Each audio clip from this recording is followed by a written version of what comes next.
Okay, this video is going to show you how to make a 3D printed tile cutter for clay.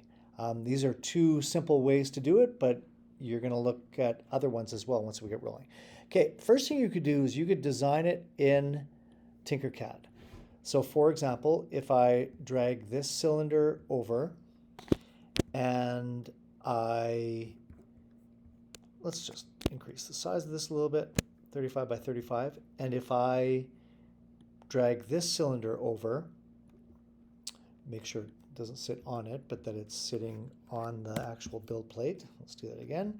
Okay, and we are going to, let's make this one a little bit bigger. We have it as 35. Let's make this 30 by 30.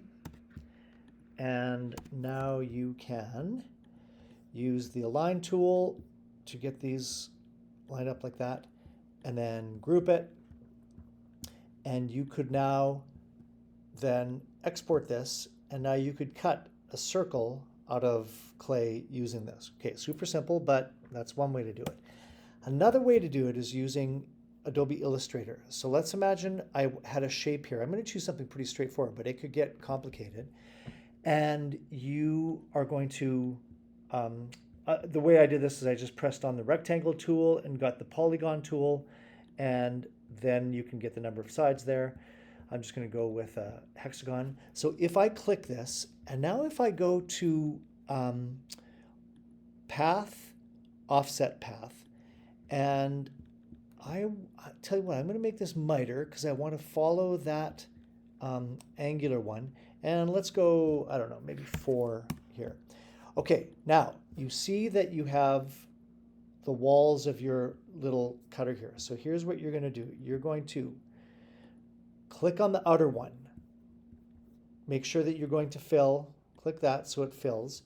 And now select it and go to the Shape Builder tool and press Option, and you can get rid of the middle one there. Now when you export this or save this, go Save As,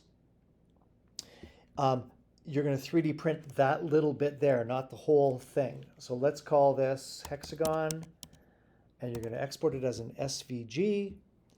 And now you go to Tinkercad and you are going to import. And you're going to select a file. There it is, hexagon.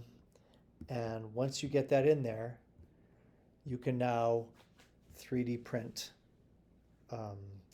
this shape, and you can see there now. If we had just exported the hexagon, it would have been totally filled in. So, okay, that's two really simple ways to get you started with this. Hope it made sense. Good luck.